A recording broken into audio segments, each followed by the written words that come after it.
was due to the strength and support of ordinary men and women who were motivated by three powerful impulses: personal freedom, self-government, and national unity.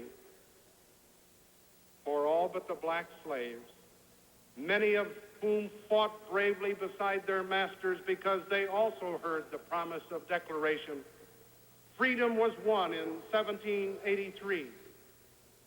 But the loose Articles of Confederation have proved inadequate in war and were even less effective in peace. Again, in 1787, representatives of the people in the states met in this place to form a more perfect union, a permanent legal mechanism that would translate the principles and purposes of Jefferson's Declaration into effective self-government. 6 signers of the Declaration came back to forge the Constitution, including the sage of Philadelphia, Benjamin Franklin.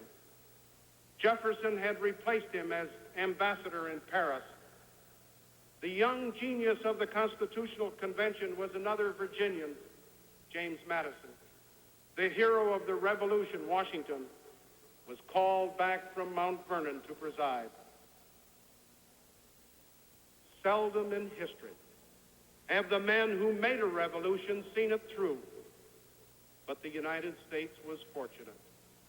The result of their deliberations and compromises was our Constitution, which William Gladstone, a great British Prime Minister, called the most wonderful work ever struck off at a given time by the brain and purpose of man. The Constitution was created to make the promise of the Declaration come true. The Declaration was not a protest against government, but against the excesses of government. It prescribed the proper role of government to secure the rights of individuals and to affect their safety and their happiness. In modern society, no individual can do this all alone. So government is not necessarily evil, but a necessary good. The framers of the Constitution feared a central government that was too strong, as many Americans rightly do today. The framers of the Constitution, after their experience under the Articles, feared a central government that was too weak, as many Americans rightly do today, that all contained the seeds of their own destruction. So the framers built something new, drawing upon their English traditions, on the Roman Republic, on the uniquely American institution of the town meeting, to reassure those who felt the original Constitution did not sufficiently spell out the unalienable rights of the Declaration. The first United States Congress added, and the states ratified, the first 10 amendments, which we call the Bill of Rights. Later, after a tragic fraternal war, those guarantees were expanded to include all Americans. Later still, voting rights were assured for women and for younger citizens 18 to 21 years of age. It's good to know that in our own lifetime, we have taken part in the growth of freedom and in the expansion of equality, which began here so long ago. This union of corrected wrongs and expanded rights has brought the blessings of liberty to 215 million Americans, but the struggle for life, liberty, and the pursuit of happiness is never truly won. Each generation of Americans, indeed of all humanity, must strive to achieve these aspirations anew. Liberty is a living flame to be fed, not dead ashes to be revered, even in a bicentennial year. It is fitting that we ask ourselves hard questions, even on a glorious day like today. Are the institutions under which we live working the way they should? Are the foundations laid in 1776 and 1789 still strong enough and sound enough to resist the tremors of our time? Are our God-given rights secure, our hard-won liberties protected?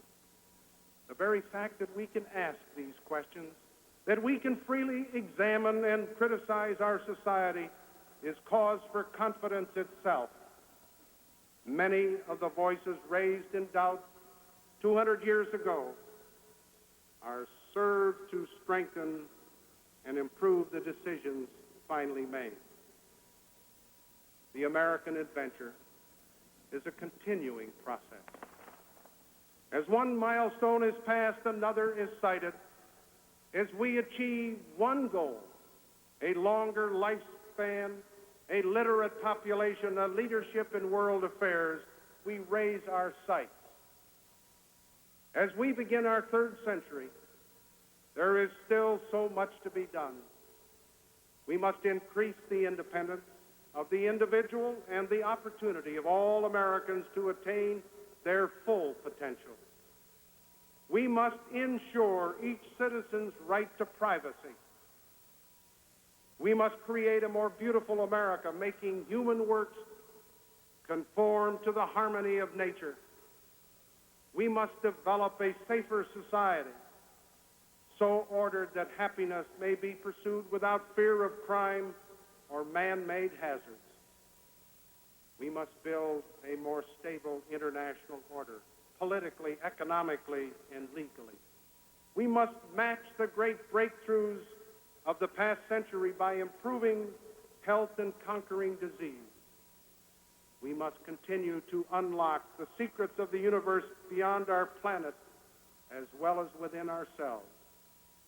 We must work to enrich the quality of American life at work, at play, and in our homes. It is right that Americans are always improving. It is not only right, it is necessary.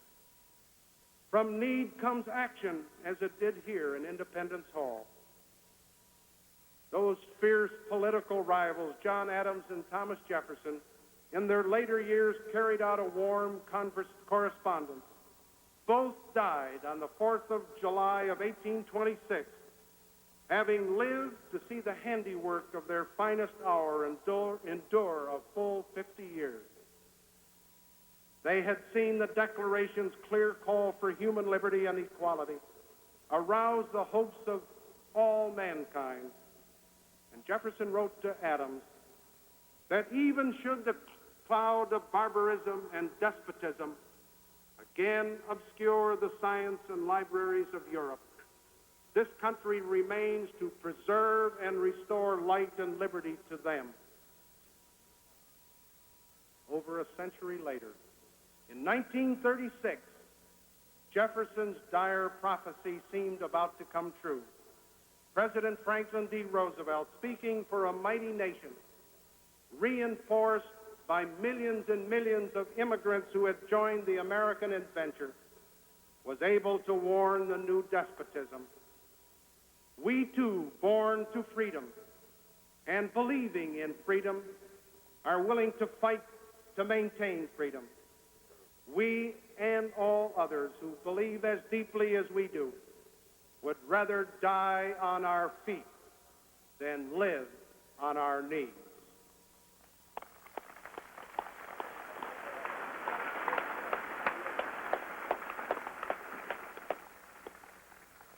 The world knows where we stand. The world is ever conscious of what Americans are doing, for better or for worse, because the United States today remains the most successful realization of humanity's universal hope. The world may or may not follow, but we lead because our whole history says we must. Liberty is for all men and women as a matter of equal and unalienable right. The establishment of justice, and peace abroad.